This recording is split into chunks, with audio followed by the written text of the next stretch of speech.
Happy New Year. Happy New Year. Welcome to the year of 2024, the year of our Lord. Not the Matrix. No, unfortunately, we'll never be able to go back. What's happening in life, Jason? No. Well, I'm Jules. I'm Jason. And we doing filmographies. But not today. No. Today we're doing a listener's pick. Yeah. Did you know that if you rate, review, subscribe, that's cool. But if you leave a review on the Apple Podcast page.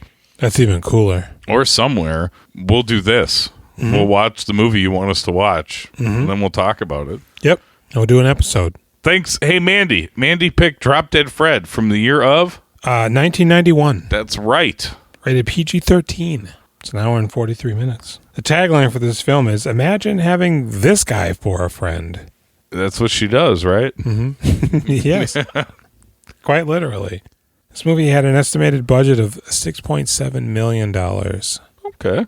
Gross worldwide, $13.8 million. Oh, wow. That's more than I would have thought. Yeah. This movie, it's like one of those movies where there's like 2 copies at the video store. Mm-hmm. Maybe. Yeah, that's very good. That's very astute. Because there were several scenes that were removed from the film. What? And then were later re-added to the film once it got Blu-ray treatment.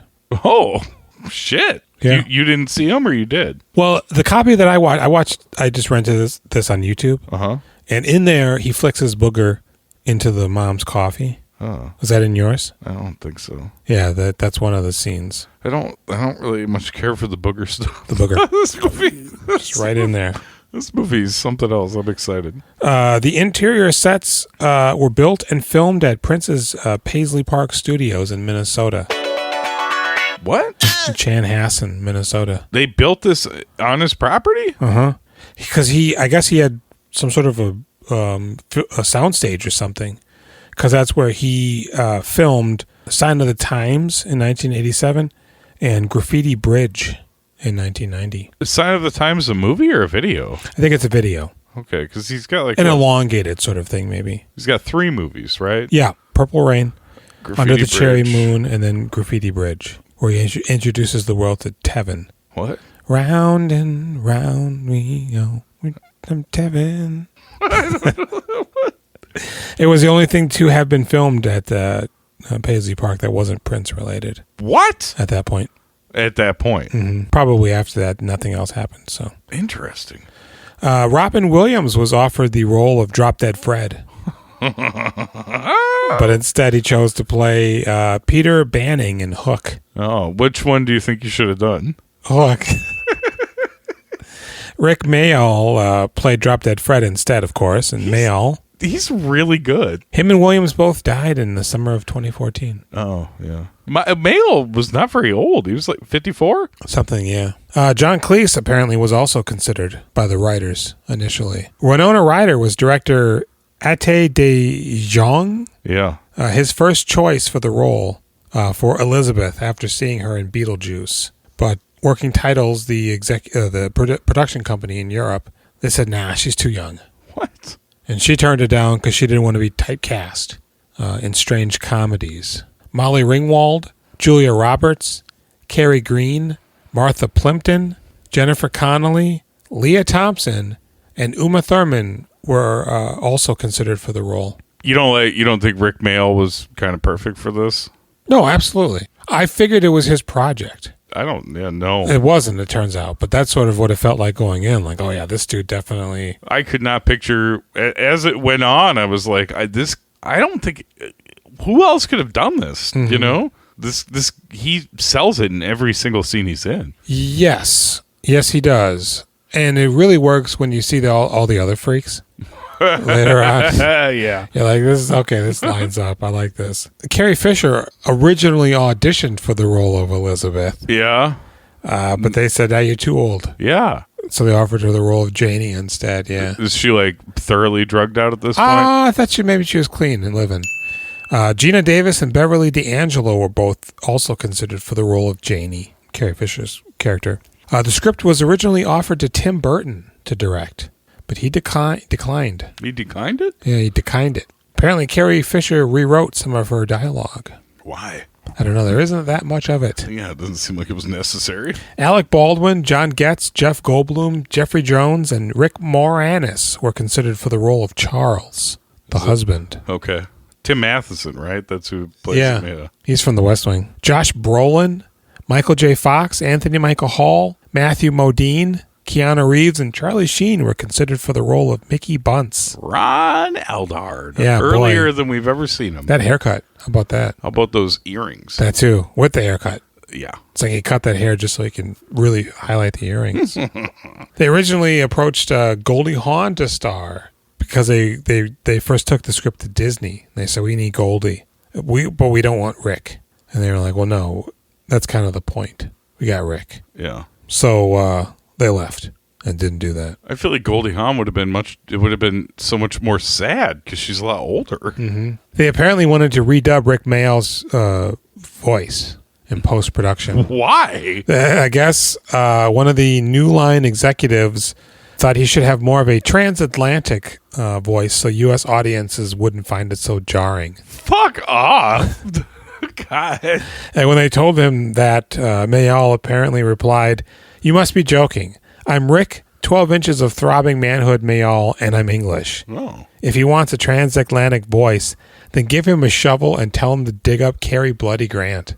They dropped that shit, needless to say. Shortly after the film's release, the two writers, Carlos Davis and Anthony Fingleton, and the producer Paul Webster began working with Polygram, Working Title Films and New Line Cinema on a sequel. Oh, yeah. With Rick Mayall reprising the role of Drop Dead Fred. After it was released or before? Shortly after. Because of all the money he made? And the critical acclaim? Rick declined. Oh. He said, no, I'm not going to do that. So the sequel was reworked with a then unknown Jim Carrey in the role. But this version was scrapped, both due to Polygram experiencing financial difficulties, and Carrey had already signed on to do Ace Ventura: Pet Detective, 1994. In the early 2000s, Mayall worked with both those writers again on a proper sequel with the same production company, though this sequel would also not materialize due to Mayall's declining health. In 2009, Working Title and Universal Pictures began working on a remake with Russell Brand to star as Drop Dead Fred, and that fell through because Arthur was a failure. So Mayall, you said early 2000s they were working on something? Yeah. His health was already bad then? In the early 2000s, yeah, that's what it says here. He died in 2014, right? Yes, he did. That's wild. I don't know what he died of, though. He had a heart attack. I mean, he would have been like fucking my age in the early 2000s. Yes. Am I going to die? I hope not. This was, of course, filmed notoriously in Minneapolis and St. Paul. Yeah, I watched this whole movie, did not realize. That's so insane. Jules watched 1 minute of them and said, Jason, it's fucking filmed here. I'd say that.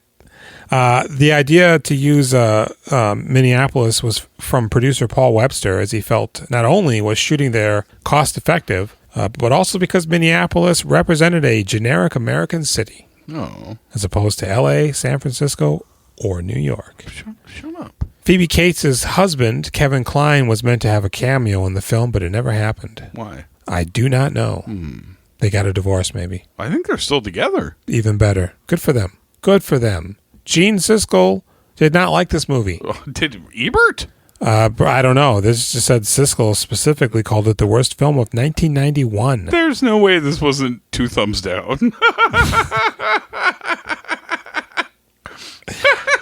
And that thus concludes every fact I'm going to hit you with right now. Oh, you got nuggets for later? Why don't you hit me with that synopsis? Hey, thanks. Drop Dead Fred. As a child, Elizabeth, Ashley Peldon, gets into a whole host of shenanigans with her imaginary friend, Drop Dead Fred Rick Mayall, until her mother, Polly Marcia Mason, has had enough and locks Fred up for good. She also drives her husband, Nigel Daniel Jarrell, away in the process. Fast forward a number of years, and now Elizabeth, Phoebe Cates, is all grown up and driving away husbands of her own, namely her husband, Charles Tim Matheson, into the lustful arms of Annabella, Bridget Fonda. Just when things couldn't get any worse, upon returning to her childhood home for solace, Elizabeth unwittingly releases Drop Dead Fred, and mayhem ensues as Fred is hell-bent on reuniting Elizabeth with Charles, but more importantly causing havoc like only one man can. Drop Dead Fred. He's hell-bent on reuniting Elizabeth with Charles? Mm-hmm.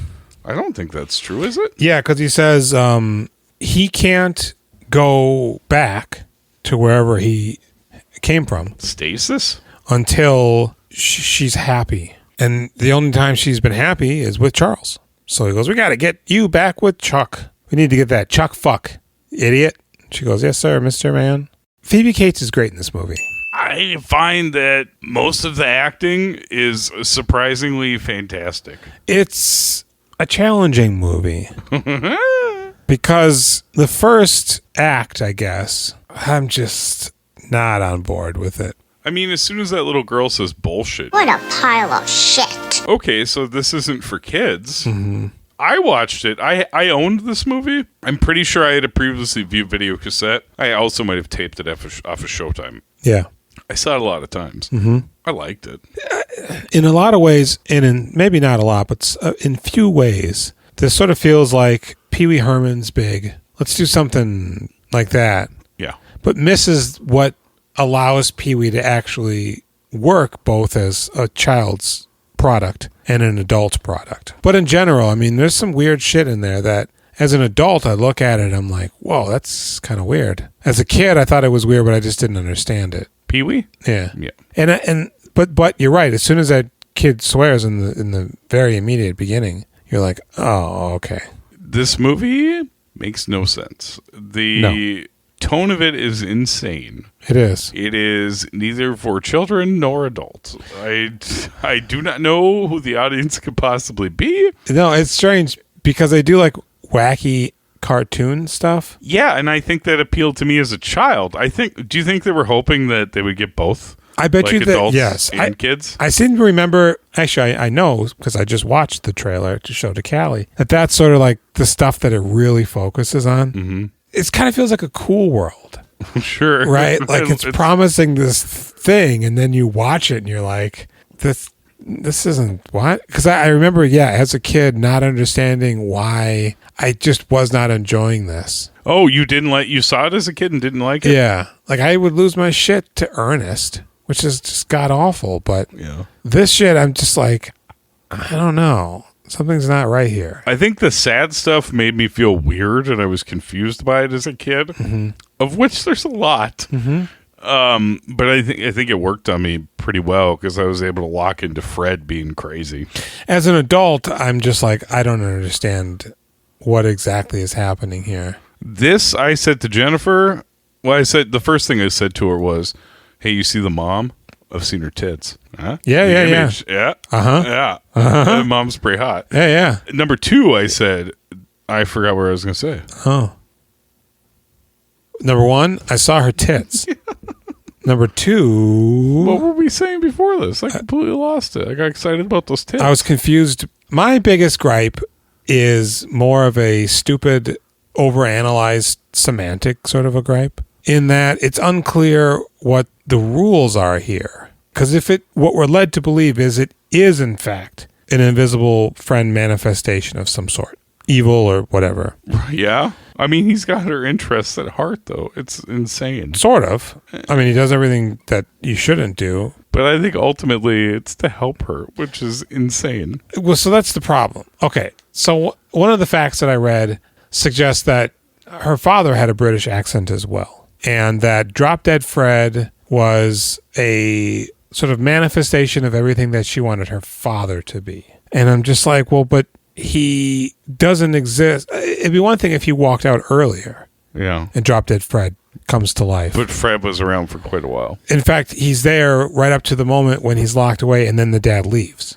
So he's not a replacement for him. Mm-hmm. Later in life, I guess, yeah, but he's the same asshole, you know? But not only that, so he's breaking windows. He's controlling her, but what's the extent of his capabilities? Because if he breaks that window, either she broke it. She did. In a Tyler Durden fashion. Yeah, that's one of the things I said was like, this is Fight Club. or He is Tyler Durden. he's somehow able to do it himself. No. He's not real. That's what I'm saying. But I guess they are like, nobody is at the end. Okay. So then the letters she finds from Charles, she wrote and left for herself under her door. Yeah. But we know she can't spell. But he can't affect anything. Otherwise, he would have been doing lots of mean things to, like, the mom. Right. That's the problem is. Like, he's up in people's faces a lot, but he can't affect them. It's hard to establish what it is that's supposed to be going on. We should probably plot. So the movie starts. She's young. She's throwing yellow paint on old women. Isn't that a flashback? I don't think we're there yet. Maybe. She's out of control, though. She's a real brat. Oh. She always blames Drop Dead Fred. She does, and the mother is just sick of it. And her dad's kind of a wayfish British fop. Well, we only get the mom, and then we're fast forward to her being an adult. Like, it's just that, like, bedtime talk. And Oh, right. Adulthood. She curses at her. That's bullshit. So, yeah, then fast forward. She's wearing those 90s dresses that adults wear that make them kind of look like toddlers. It's horrible. Plaid always. I was sad for Phoebe Cates because she's gorgeous, and I was having a hard time locking in on that in this movie because that dress is so ugly. It makes you look like a grandma, kind of. An adult toddler is the best I can really put it up. You're right. Like a Mary Kate and Ashley Olsen as children, toddlers on Full House kind of dresses. The most sexless person there could be. It's terrible. I mean, it is 1991. This is like a weird fashion period, I think. It is. Doesn't she have like little socks and stupid shoes? I think and she then has that on the dress? kind of socks that you would pull up, but if you don't, they just kind of bunch up. Yeah. And yeah, like penny loafers. Make you want to borf. So she goes into the Jaguar dealership where her husband works because they've been having a tiff. Yeah. He's been cheating on her. Mm-hmm. She doesn't want it to end. And as soon as she runs into Tim Matheson, he goes, "You were absolutely right. We can't go on. Wait, when was it my idea? The best thing is for me to go and live with Annabella." I definitely need to leave you. Yeah, you're no good. And go hang out with Bridget Fonda. Might be these dresses you're wearing. You're very much a sexless weirdo. Yeah, and this hot chick comes up and she goes, "I want to test drive a car." Cock? What? Is Car. Here's the keys. And so Phoebe Cates pulls up. They pull up at an intersection and roll down the window and the top goes down. And he's hitting on her pretty hardcore. And over his shoulder, you can see the grain belt sign on the Hennepin Bridge. Not only that, you can also see the Hennepin Bridge. Because there used to be a Jaguar dealership right there. Really? And now it's the Treasury building. Oh, I know that building. Mm-hmm. Okay. Further down, maybe even. Why did they put the Treasury there? Maybe, well, because they just tore it down and I don't know. Turted it They away. want to look at the water, maybe. I don't know. Okay. Yeah. I want to be with you. And he goes, no. And so she drives and parks her car on the corner of 12th and Harmon Place, I believe. Is this what you're looking for, Mandy? You want the Minneapolis lowdown? You can see where the Lunds will eventually be. It's some sort of just a brick building at that point. The Instant Print place is there, and it's still there now. Oh, funny. This is right by where like the Bulldog and the Domino's is? Yeah, right around, right there. MCTC? Basically, if you just went down to the next light down from Hennepin. But she's in a phone booth outside what would be like a Buddhist place now. And she's calling Carrie Fisher like, "God damn, my man's a rapscallion." And a dude busts into her car and steals her purse. That guy's being so weird the way he's shuffling around. And I was like, this is the robber? Well, the camera's weird too because it's on her and then it like slides to the side and we see like the IDS tower and shit. And I'm like, what am I looking at? And then it slides back to her. And then another ne'er-do-well comes by and he just steals the car. Oh, shit. Somebody broke the window. I think I'll take it. Half the work is done. Mm-hmm. This car needs to be stolen. Yeah. It's kismet. I doubt it's even locked. Probably not. And I think it's like a Chevy Nova. Ooh. And so she goes, "My car, feck." And it's gone now. So she walks to the government center where my brother got married. Oh. And she's apparently a stenographer. Yeah. And she's late to court. And the judge fires her ass. She's like, "I got my car stolen. My husband left me." Oh, and you're fired. Mm-hmm. That's fucked up. Yep. And hey, do you think her mental health is going to be okay losing so much in one day? I don't know. That's a lot to have to shoulder. She runs into Ron Eldard. Literally, they collide. Yeah, he sets a trap for her and she trips over it. Yep. And she drops all of her papers and he goes, "Oh, hey, I'm Ron Eldard." I used to live down the street from you. We were kids. We were little kids. Mickey! Yeah. Sleepers is going to be a massive hit for me. Yeah, I'm going to be a household name that only Jules and Jason say out loud. I'm with some loser named Brad Pitt or something in there. So he's not going anywhere. Me and Jason Patrick are going to take the world by storm. Yep. That's pretty rude, guys. I know you two hate sleepers a lot, but wow. We're going to become a tag team on WWE, in fact. Oh, shit. It's WWF now. You don't understand. But you will. You will. Your kids are going to love it. And he goes, yeah, I'm back. And I loved you as a child. And she goes, well, I don't care. And so she goes home then. Is Fred already out? No, she does. She goes to her apartment with Carrie. Is Carrie Fisher there? And then her mom's like, "I'm bringing you home." And Yeah, she's like, that's right. "I'm not going home. I'm not." And then she's at her house. Mom's like, don't step on the living room carpet. I just had it washed. It's deep cleaned. Deepest. Stay out of there, child. Yep. And she goes, yeah, no mayhem will ensue. Goes upstairs and she finds the Fred box. She sets it down. And then she goes to sleep. And she's been flashbacking here and there where they're doing all sorts of stuff. And she wakes up, takes a sip of water. And it's a Pop Goes the Weasel music box where a clown is supposed to pop out. Mm-hmm. It's just flying off the handle. She turns on the light and it stops. Ready? No. And then she grabs it and the green ball bounces out. It falls under the bed and it's a little fucking gremlin. And she looks under the bed, but it's gone. And then she comes back up and it's Fred. Hey, bitch, you snap-faced little rascal. And he slaps her. What happened to you? You're all older. Ugh! I'm sorry, I'm going to have to be sick all over you immediately. Lie down. Oh my God, what happened to you? You're old now. Yeah, you got old. Ugh. Yuck! I like them young. Gross. Yeah, I need that. I'm like Kid Rock. I prefer him young. Somebody says Yeah, some song. young. Yeah. I want him young. Gross. It's super gross in hindsight when you hear it. It's not specifically what he says, but he does say something like, you say a kid underage or something. I don't know. I like them cute. Yep. Isn't that what you should be looking for? Innocent. I like 'em attractive to me. I like him too young to know better. I want to trick them so they think I'm special. Why do you think they call me kid? So Fred's back now, and Here he is comes causing Fred. some shit. He goes into dog poop outside, Okay. and he smears it all over the carpet and her furniture as well. Julian, Yeah. this is what I was going to say. It's come back to me. This reminds me of Combat Academy, Okay. where they are like, check out these pranks. These pranks are great. And now me as an adult, I say, what are you doing?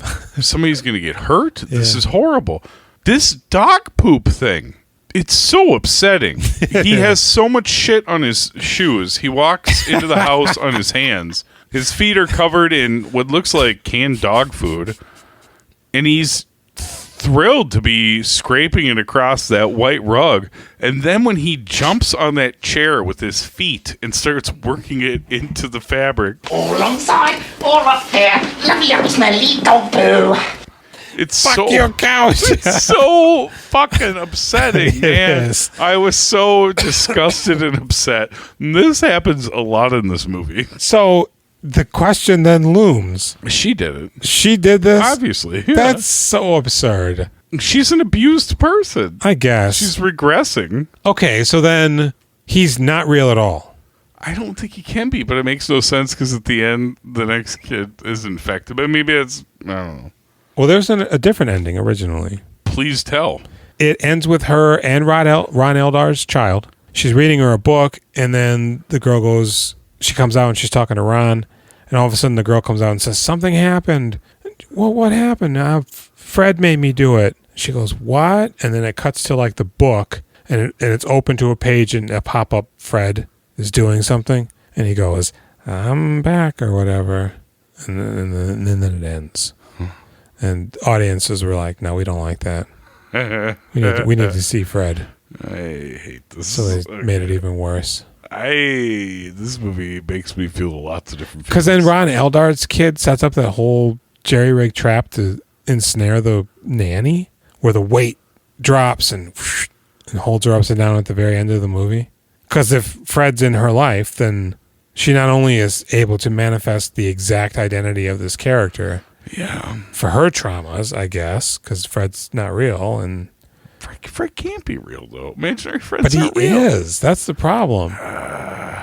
Because it's established there are other ones.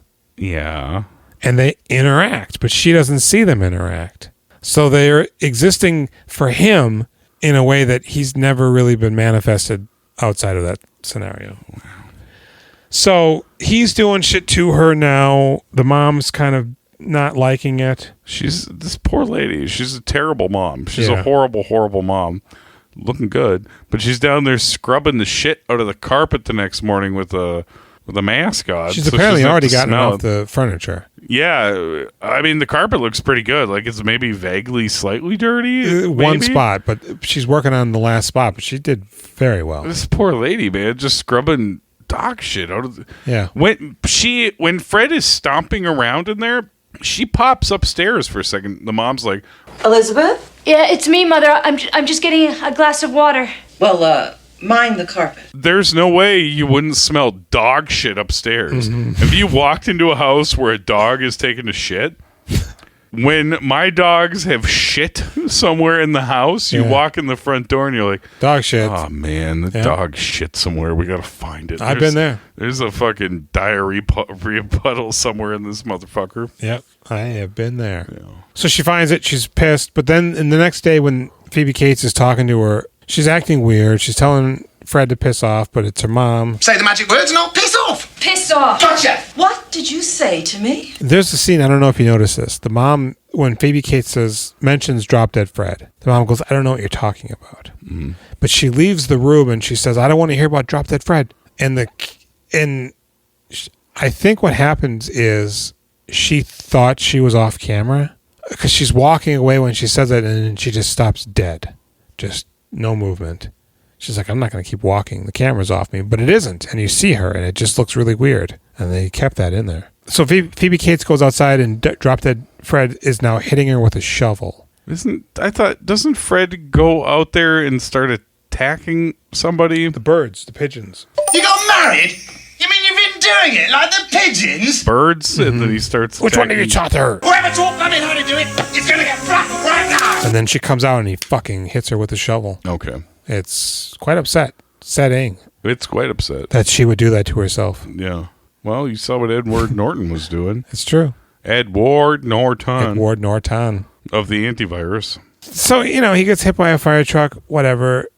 Basically, he's causing turmoil and strife in her life now. Yeah. And the only way to get rid of him is to get back with Charles. To say, I want to be born. Exactly. Again, Christian. And so she goes to Carrie Fisher in the middle of the night, who lives on a houseboat in the river outside downtown St. Paul. And she goes, well, you can't come in. I got an invisible friend problem. She goes, well, that's interesting, but I got Maury's upstairs banging away on me. Yeah, he fucks me all night. Not We just only have for sex once a month. 3 to 4 minutes, but all night long. All night long, all night, all night. He's got a disorder. He can't come. His balls are so big. But when he does, I drown. I will die. I drown almost to death. I will die like Parker Posey and Bo is Afraid. So she convinces her way in. Maury's there still, I guess. And Fred cuts Phoebe Cates' hair in the middle of the night. And she wakes up and Carrie Fisher's just like, oh my God. You look better. Yeah, I can see your face now. Mm-hmm. I'm going to rub it with the back of my hand. I Gently. still got my Coke nail. I'm going to scrape your eyeball. Mm-hmm. I'm going to take your youth. Oh, shit. Yes, excellent. I'm Murray. And so they got to go to work. So Phoebe Cates is like, all right, I'm just going to chill. And then she goes outside and she sees some random brown-haired white man on a jet boat. It's not Tim Matheson? No, it's not. Okay. It's actually a different actor altogether. But she thinks it's Tim Matheson. She goes, oh my God, is that Tim Matheson? Oh, man. Kind of looks like our boat. You know your boat. Is it your boat? If it's not your boat, How it's many- just, damn! How many boats you got? Me? Yeah. 4 or 5. Oh, man, I got no boats. I don't even remember. Shit. And she goes, Demi boy. No, it's not me. She goes, you know what? I'm going to take this houseboat for a spin Yeah, let me drive after you in this boat. because it's fully functioning Yeah. and it's not. It's meant to be driven around instead of just docked and being a house. Yeah, it's not moored in any way. Her houseboat just magically adheres to the dock, and then you can disengage without ropes or an anchor. That's and it's amazing. a paddle boat too, so there probably is no anchor. Boy, those paddles. So and she starts navigating the boat, and Drop Dead Fred is in a pirate suit. Aye, mateys, let's vast the timbers, Mississippi. And It's the inspiration for SpongeBob SquarePants. he just goes downstairs, or I guess she does, even though she's upstairs steering, and just destroys the engine room, Yeah. and the boat sinks. And apparently, if you destroy the engine room, it's just like pull water in, Yeah, fill this boat. the force field that the engine was using at the bottom of the boat to keep the holes plugged is now dead because the engine's dead. As upset as I was about the dog food, or dog poop, the dog food, This is even all worse. that food I like to eat in that room, off the couch, chairs, and floor. Yeah. I was so upset at this. I Yeah. knew as soon as she started driving it, I was like, oh, God damn it, they're going to sink it. Because Carrie Fisher says it, but not in a way that really drives home that everything she owned was on that boat.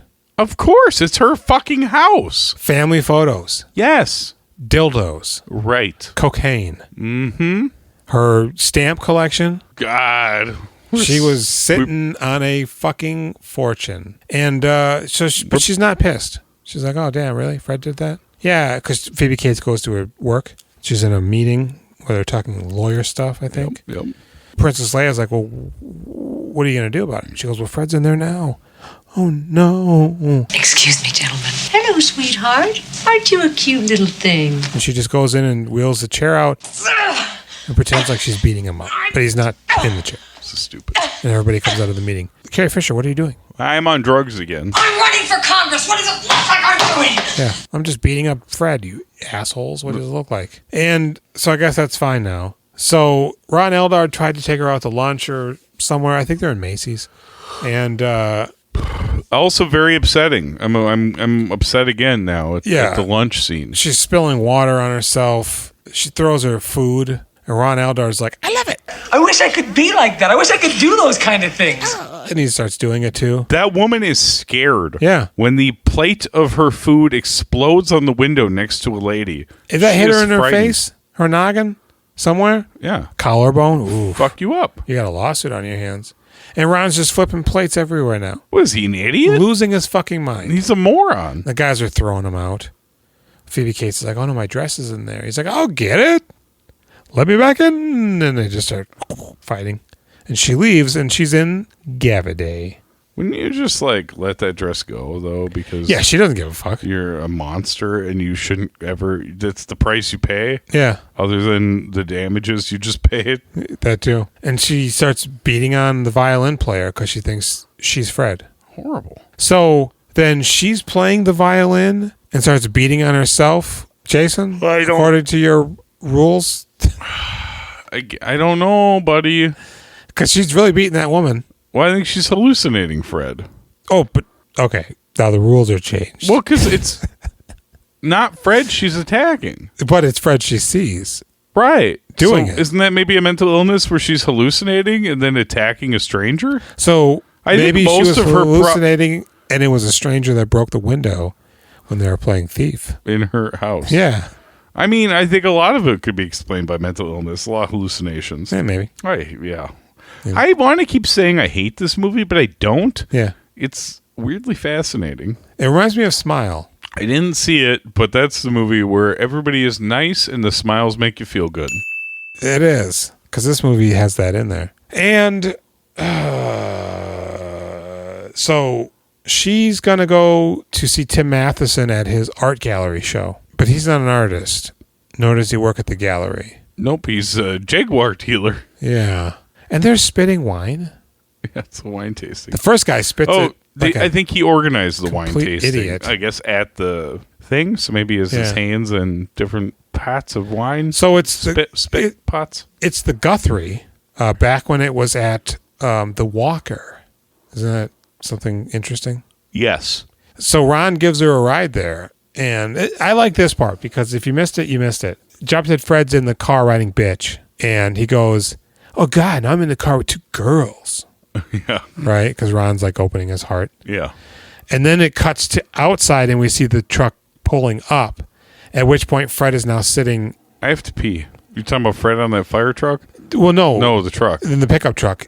He's riding bitch, complaining about them. And then when we see them pull up, he's in the bed now. Yeah. He's like, I can't take it. she confronts Tim Matheson because she's looking good at the place. Drop Dead Fred pulls the pin on a guy's toga, and he's completely nude under it.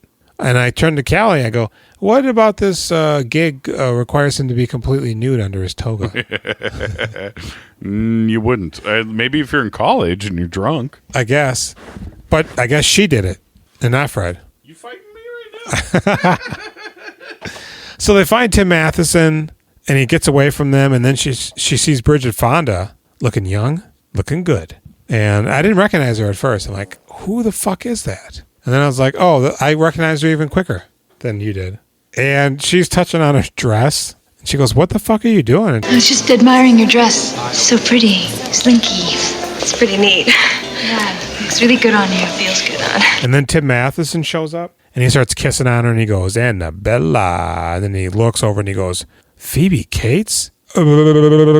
What? And Bridget Fonda goes, this is your wife? I thought you said she was mousy. Because I guess showing up to this party in a purple dress is the antithesis of being mousy. And then Drop Dead Fred pushes Phoebe Cates, and she runs on Tim Matheson and kisses him. And then she runs away. And then Phoebe Cates goes home. Oh, because her mom hires a nurse to force her to take pills. Because they go to the doctor who specializes in getting rid of imaginary friends. And I don't know if you noticed this, but they ADR'd the shit out of him. Oh, did they? When the mom and him are talking and he's about to close the door, he goes, don't worry, we're going to help your daughter or whatever. That's not what that mouth says. He's just blah, blah, blah, blah, blah, blah, blah, blah, blah. And then the guy goes, Elizabeth, please have a seat outside. I need a word with your mother. don't worry, we are going to help you. It's like a weird Swedish voice all of a sudden. It's really strange. So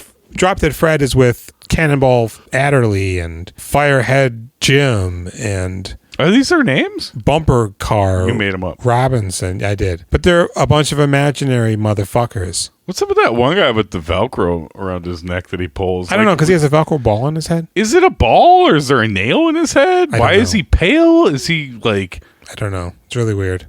And they're rubbing butts. Is he Asian? Is it a black man that they white faced? I thought it was a black man that they white faced. What's going on with that guy? To be honest. He looks strange. It doesn't look right. No, or maybe like a Puerto Rican or a Hispanic person that they white faced. The other guys look stupid, but this guy looks strange. Because I'm like, he's got a very striking, unique face. He reminds me of Christoph Waltz, now that I think about it. Okay.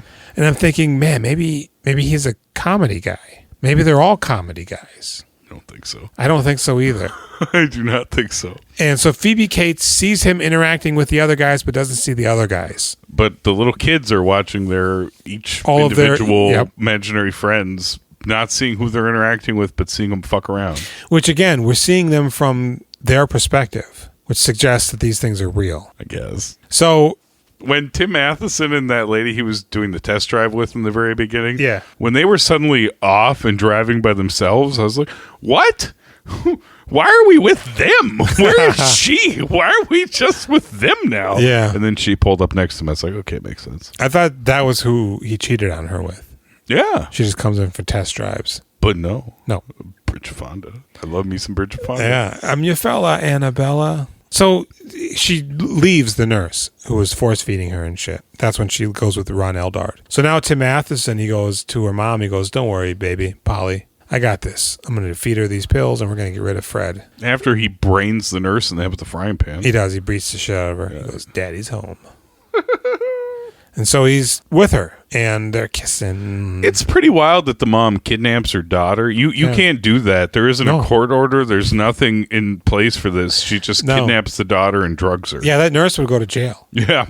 Yeah, you couldn't do that. And so he's with her now, and it seems like her flashbacks, all the really good moments, reimagined. She's also taking pills and killing Fred. And she fucks up dinner. It's a big mud pie, and it shoots mud poop on him. Yeah, it's pretty impressive how this mud pie, molten liquid water shits like a foot onto his pants. Mm-hmm. That she somehow she heated it up, fabricated, and created a pocket in the middle with water. Yeah, and he goes, "Damn it, Elizabeth!" She goes, "I'll just make a good romantic dinner salad." I'll just make a new mud pie for you. Don't wash the pants. I'll send it out to dry cleaning. I like them. Going in the bedroom where the phone is. Oh, that's another thing. Earlier in the movie when they're playing thief and they're robbing stuff. Yeah. The mom's upstairs. I thought I heard something, Nigel. Oh, yeah. Nigel calls the police. He's using a phone in their bedroom. The child and Fred are in the den or the dining room or whatever on the lower level of the house. They decide they're going to steal the phone, and they yank the cable out of the wall. It disconnects the phone and the phone in the whole entire house. home is now phoneless. Now, Julian, I like that you brought this up. I like that you locked into that point. Yeah. What I would like to illustrate for you is they didn't check on their daughter when they thought there was a burglar in the house. Yeah, that's a good point. They just sat in their room and were like, we're scared. Yeah. Fuck that little kid. Yeah, that's they didn't in danger. even think. That's so good. You're a parent. That's why. Jenny and I were like, what the fuck is this? See, that didn't come to me because I'm living like a bachelor life, you know? Jenny watched about a half hour of this and she's like, I hate this so much. Mm-hmm. And I said, I think I kind of love it. Yeah. I'm very confused about how I feel. Yeah, she said, this podcast is going to dissolve our relationship one day. I hope you know that. I don't think she doesn't like to watch the movies now. No, she hates Brad Pitt it really. and you for watching them. Yeah. And for not Thanks. finishing painting this Thanks for bringing that up. room. The fucking kids are off now. Max had all last week off. They have all this week off. They're Yeah. never gone. Yeah. They're either sick or off school. I take these pills to help me sleep. You could probably just Give them to the kids. cut a little bit off. So Fred is just about to die. Earlier in the movie, she sneezes and he goes bouncing all over the place. This is the azaleas or He something. turns completely green. I guess because they hadn't figured out green screen yet. Mm-hmm. So they had to make him green to bounce around the movie, even though he's a flesh-toned man. But is this when his fingers are green? No, his fingers are actually that's later. green as a character. Like, Yeah. why? When he stripes her sweater, the backs of his fingers are black, but not the front, which is what you would probably use. But why would you use your fingers? Because he's I Fred. guess if you're nasty Fred, flicking boogers and digging in your ass. Does he Yeah. dig in his ass? He doesn't. I assume he probably does, though. No. Well, he probably doesn't have a butthole. He's not. He doesn't shit, does he? Why does he have boogers? He shouldn't be real. What's happening here? That's a good point. So he's about to die, and he goes, "Hey, check out your husband. He's in here." I'm your fella, Annabella. Yeah. No, Fred, leave me alone, please. Just do this one thing. Annabella, she'll never know. Would you listen? I am in control with Lizzie. She faints and turns translucent and falls into his body, and they disappear into angel dust. And then they wake up in some sort of a weird, deep-seated portion of her mind. Is this where she's back in her childhood home? Yeah. This is now? Yeah. And they're trying to get up the stairs. They're fighting something, and he grows a tree, and they climb upstairs, and she finds herself in bed, taped to the bed as a child. Yeah. She frees herself, and she goes, "All right, Fred, let's get out of here." And he goes, You have to go alone. But I want you to come back with me. Well, that's just tough. You have to go alone.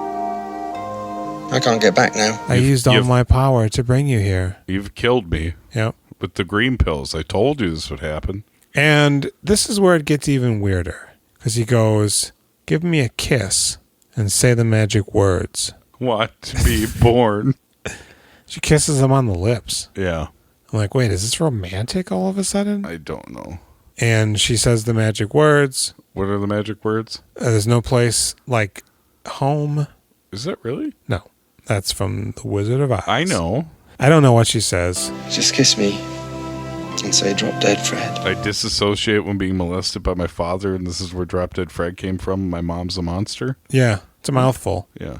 That's what she said, literally. Oh, no. Yeah. No. Yes. I think we need to think about No, she and let's what it is. associate ourselves with that. So Fred's gone now, and she's an adult in her life, and she tells her mom she needs a friend. Spilled all over my shirt. Oh, damn, you are soaked. And so she's cured now, and her mom's a bitch, and she goes to see Ron Eldard, and Ron Eldard's got a child. Yep. And a nanny.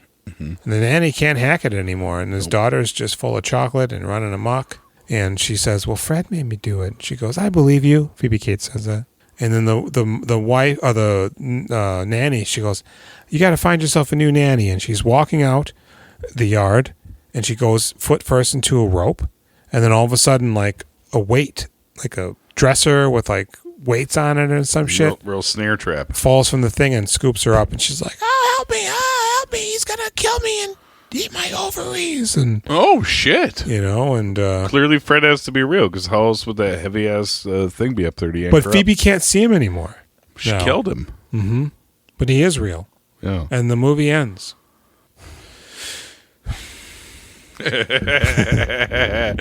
Oh, I hate it, but I like it, but I don't like it. I don't know what to say. I'm confused.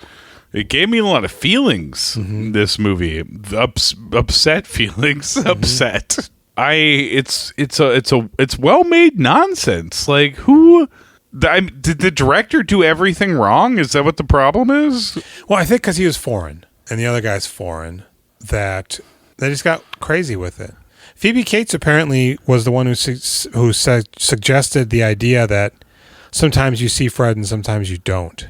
I think the intention was that he was just going to be in the entire movie, but sometimes it cuts to her. Just and her wrestling with the glass. yeah, or just you even hear him talking, but he's not visible in that scene.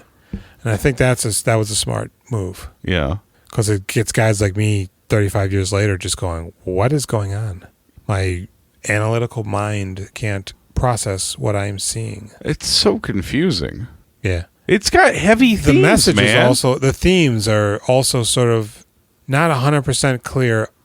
You get like, I texted you, I was like, is this about domestic abuse? I mean, she's emotionally abused and abandoned by her husband. Mm-hmm. She spent her childhood being emotionally abused by her mother, who was a monster and Yeah. cruel to her constantly. Yeah. It's no wonder Charles left you. You see, you just don't know how to make a marriage work. And her dad left her. Abandoned. Where's he? It's so funny because he goes, she says something like, you don't know how to raise a child. And he goes, I guess I don't. And he grabs his coat and just leaves. The dad? Yeah. The dad left because the mom was so terrible. Right, but I mean, like, he just leaves. Yeah, it's like, well, I'm having a hard time watching you be mean to our daughter, so I'm just going to leave you forever. both. Yeah. Instead of, I'm going to leave, divorce you, but still be in her life. Yeah. No. Yeah, he's gone. Yeah, I don't know, man. It's such a sad thing that starts, you know? Yeah, it starts so wacky. Her life is so shattered, and then it's like, oh, she's mentally unwell, of course. But we're supposed to be like, no, her imaginary friend's back to get her on track. Except for he ruins everything and destroys everything. But yeah, there's two Looney Tunes moments that I think also sort of undercut the movie. it is so fucking scary when he's got that flat face.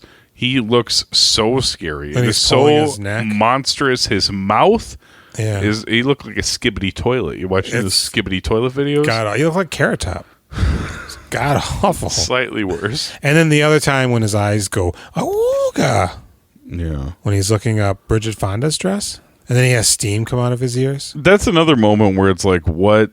Mm-hmm. This maybe it's a kid. Oh, he's looking at Marsha Mason's cooch. I guess her panties, right? He gets really upset when there's no panties on Bridget Fonda, Yeah. right? Well, he just goes, no panties. Whoa. Okay. Awooga. I think he's like turned on. But when he looks up her mother's dress, he sees cobwebs. Yeah. You know. So what do you give this movie? If you have to, which you do, by law. Not by law, but the bylaw that we wrote in the charter. Were you bored watching this, though? I was a little disgruntled in the first 20 minutes or so. But that's not the same as being bored. No, then I was like, okay. I feel like boredom is the biggest sin when it comes to movies. Yeah. And no, even when I wasn't liking what I was seeing, I wasn't bored. I wasn't sure. It felt like it was supposed to be funny. You're confused and upset? But then the more the movie goes on, I'm thinking, was it even meant to be funny? Or was it meant to be uncomfortable? I think it's meant to be all of the things, but that doesn't make sense because what is that? Yeah. No, it's funny and it's dramatic. What? But no, that doesn't work. I would give it a 5. I'm absolutely befuddled by this film. It's so strange. What would a sequel have been?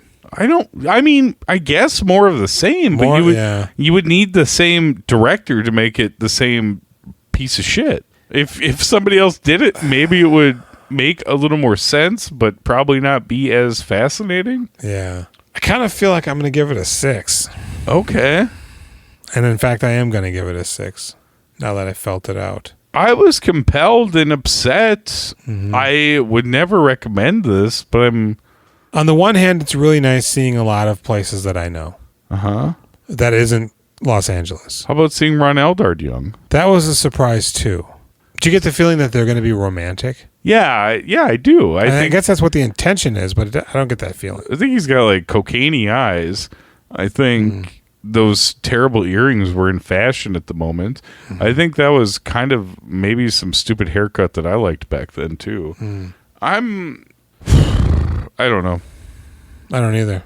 What would you give Phoebe Cates? I think Phoebe Cates is great. I quite enjoyed her performance in here. She does the Phoebe Cates laugh at one point, which is like, ha! And it's I'm not doing it right, but I love that. And then I was like, oh, she's really good in this. I mean, I'll give her like a 7.25. Okay. I think she's fantastic. I think Rick Mayall is great too. Yeah, I don't know if I like them together in the beginning, but yeah, I give her a 7. I give him a 6.5. We're rating Rick too. We're gonna rate everybody.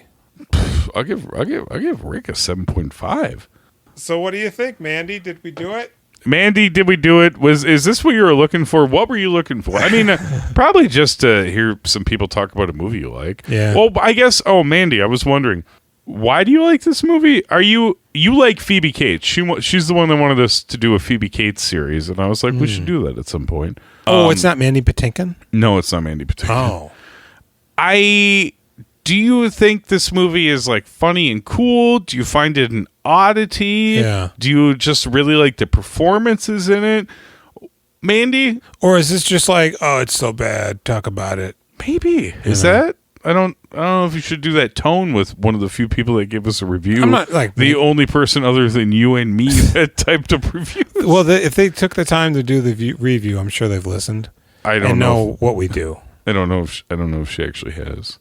I don't. Do you know if it's a female identifying person?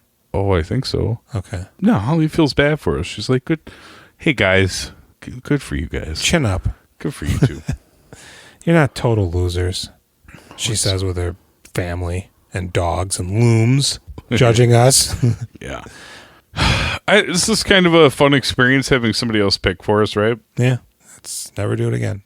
I mean, it's possible nobody will ever write another review, so we won't have to. It is. So if you want to change that, head over to Apple Podcasts and rate We Doing Filmographies. Here on We Doing Filmographies, we just go ahead and choose somebody from a hat that we already picked, and then we'll review the first 10 movies or however projects. many. Change the copy. Yeah. Since we do TV shows and only on Brad. TV shows that people aren't even in. In Robert Longstreet. Yep. YouTube, Reddit, yep. Facebook, Instagram. We Doing Filmographies. We Doing Filmographies at gmail.com. Oh, send us an email to the Gmail. Text us and or call us. 763-634-1897. Yep. Tell them Shoopy sent you. Mm-hmm. That's me. And then when they throw you out, tell them you didn't want to be in there anyways. Well, we'll be back next week. We'll be back Saturday with your friend and my friend, Pelicari. The late, great Brandon Lee. Mm-hmm. With his first project, Kung Fu the Movie. Mysticism.